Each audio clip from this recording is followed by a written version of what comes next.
हाय, hello, good evening सगळ्यांना. मी सीमा. स्वागत आहे आपल्या सगळ्यांचं माझ्या यूट्यूबच्या चॅनेलमध्ये. तर आता वाजलेले आहेत बरोबर संध्याकाळचे 6:30 आणि आता मी माझा क्लास उरकून निघालेली आहे वॉकला. तर पाऊस बऱ्यापैकी उघडलेला आहे आणि बऱ्यापैकी कोरडं झालेलं दिसतंय. तर माझ्या मैत्रिणीशी बोलणं झालं आणि आता आम्ही मस्तपैकी गप्पा गोष्टी करत दोघीजणी वॉक करायला चाललोय. वॉक करून आले, साधारणपणे 1.25 ते 1.5 तास वॉक करून आलो आम्ही. थोडंसं बसलो देखील होतो आणि आल्यानंतर मग थोडंसं दिवाबत्ती करून घेते. दिवाबत्ती केल्यानंतर मस्त असं पॉझिटिव्ह सकारात्मक वातावरण तयार होतं आणि छान वाटतं, मनाला प्रसन्न असं वाटतं. तर आता थकून आले मी, भरपूर चालले आणि आता असं वाटतंय की थोडंसं बसावं. तर थोडंसं मी बसणार आहे आणि मग त्याच्यानंतर स्वयंपाक करायला घेणार आहे. आपल्या गृहिणींना नेहमी असं वाटत असतं की घड्याळाच्या काट्याबरोबर आम्हाला पळावं लागतंय किंवा मग घड्याळाचा काटा जसा पळतोय पुढे त्या पाठीमागे आम्हाला सगळी कामं करावी लागतात. आणि तसंच प्रत्येक गृहिणी सकाळपासून रात्रीपर्यंत एक एक काम उरकत असते. पण तरी देखील तिच्या लिस्टमध्ये बरीचशी कामं अशी बाकीच राहिलेली असतात. आणि म्हणून कधी-कधी आपल्याला असं वाटतं, की माझा कामाचा स्पीड कमी झालाय का? किंवा मला काम करायचा कंटाळा येतोय का? किंवा मग आज राहू दे, आज काहीतरी स्वयंपाकामध्ये शॉर्टकट बनवूया, असं कधीतरी आपल्याला वाटत असतं. पण आता हे सगळं होऊ नये आणि यासाठी आपण काय करू शकतो ते आजच्या व्लॉगमध्ये आपण पाहणार आहोत. वेळेत कामं पूर्ण व्हावी यासाठी आपण काही गोष्टी टाळल्या पाहिजेत आणि काही गोष्टी वेळेवर केल्या पाहिजेत. जसं की सकाळी वेळेवर उठल्यावर आपली कामं आपण उरकत राहिली पाहिजेत. सकाळी कामं नेहमीच्याच गतीत करत राहिली पाहिजेत. म्हणजेच कामं करत असताना थोडासा रेस्ट घेते किंवा मग मोबाईल आलाय तर मोबाईलवर बोलते किंवा मग मस्तपैकी एखादा कार्यक्रम लागलाय तर तो कार्यक्रम बघत बसतीये किंवा मग थोडंसं बसलं तर काय होतंय 5 मिनिटं, कामं तर करायचीच आहेत. असं म्हणून आपण जेव्हा थोडा गॅप घेतो ना, तोच थोडा गॅप होऊन कधी तासाचा 1.5 तास आणि 1.5 तासाचे 2 तास होतात, ते आपल्याला कळत नाही आणि मग आपल्याला प्रत्येक कामाला उशीर होत जातो. तर अशा वेळी आपण काय करायचं, घड्याळाकडे अजिबातच बघायचं नाही, दुर्लक्ष करायचं आणि आपली कामं पटापट एकापाठोपाठ एक उरकत ठेवायची. घरातील सकाळची सगळी कामं उरकल्यानंतरच आपण घड्याळाकडे पाहायचं आणि मग घड्याळाकडे पाहिल्यानंतर आपल्याला लक्षात येतं, अरे, सगळी कामं तर वेळेतच उरकलेली आहेत आणि आपण उगाचच बेचैन झालेलो असतो, की घड्याळ पाहून आपली कामं लेट होत आहेत किंवा आपल्याला उशीर होतोय आणि त्यामधूनच आपला धांदरटपणा वाढत जातो. आता मी मगाशी म्हटलं, की काम करतेवेळी फोन जर आला तर फोनकडे देखील दुर्लक्ष करावं. पण कामाच्या वेळामध्ये जर खूपच महत्त्वाचा फोन असेल, तर आपण तो नक्कीच घेतला पाहिजे आणि नसेल महत्त्वाचा तर आपण त्याकडे सर्रासपणे दुर्लक्ष केलं पाहिजे. नंतर आपल्या सोयीने जसा वेळ भेटेल तसा आपण त्या समोरच्या व्यक्तीला फोन करून विचारपूस केली पाहिजे. जर कामात असताना आपण एखादा फोन उचलला, तर समोरच्याचं बोलणं ऐकण्याशिवाय आपल्याकडे पर्याय नसतो आणि भरपूर बोलणं होत जातं आणि त्यामध्ये आपला बराचसा वेळ वाया जातो. त्रयस्थ किंवा कोणत्याही माणसाशी बोलताना त्याने घरगुती विषय काढला, वैयक्तिक जीवनात डोकावू लागल्यानंतर लगेचच दुर्लक्ष करून आपण तो विषय बदलला पाहिजे किंवा मग काहीतरी सबब सांगून तिथून काढता पाय आपण घेतला पाहिजे. बऱ्याचदा असं होतं, घरातील काही माणसांची तोच प्रसंग, तीच वेळ, तेच वाक्य ठरलेलं असतं. एकदा अनुभव आला, की अशी गोष्ट घडली, असं बोललं गेलं, की आपण त्यावर प्रत्युत्तर देणं, ते प्रकरण वाढत जातं वा चिघळत जातं. असं ध्यानात आल्यावर प्रत्येक वेळी आपण त्याकडे दुर्लक्ष करावं. समोरच्या व्यक्तीला अपेक्षित घडलं नाही ना, की चिडचिड करतात. पण दुर्लक्ष केल्याने त्यांचा डोस बदलला जातो.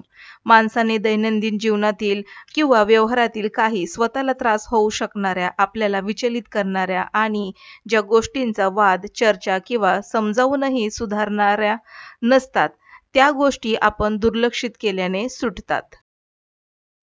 आणि म्हणूनच बऱ्याचदा तटस्थ भूमिका घेणं काही वेळा चांगलं देखील असतं.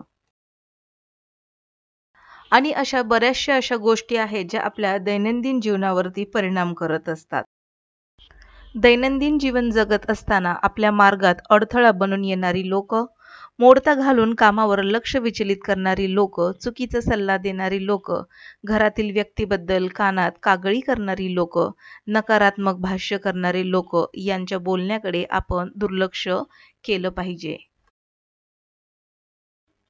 बऱ्याचदा असं होतं की मोठ्या लोकांची, श्रीमंत लोकांची आमंत्रणं आली आणि जर आपली ऐपत नसेल साजेसहाहेर करण्याची, तर तिथे आपण जाणं टाळलं पाहिजे. लहान मुले एकमेकांशी खेळत असतील, किरकोळ दुखापत झाली तर रागाने बोलून भांडणाचा आपण सूर टाळला पाहिजे. घरातील ज्येष्ठ व्यक्ती विनाकारण कुरकुर करत असतील तर प्रत्युत्तर न देता त्यांच्याकडे दुर्लक्ष करावं. आपल्याकडे काय कमी आहे, समोरच्याकडे काय जास्त आहे हे चढाओढ करणं थांबवावं किंवा टाळावं. गल्ली मोहल्ला असेल तर रोजची भांडणे, अरेरावी, घरगुती कटकट पाहणे, ऐकायला उभे राहणे टाळावं. दुसऱ्याकडे दिसणाऱ्या नवनवीन खरेदीची विचारपूस करणं टाळावं.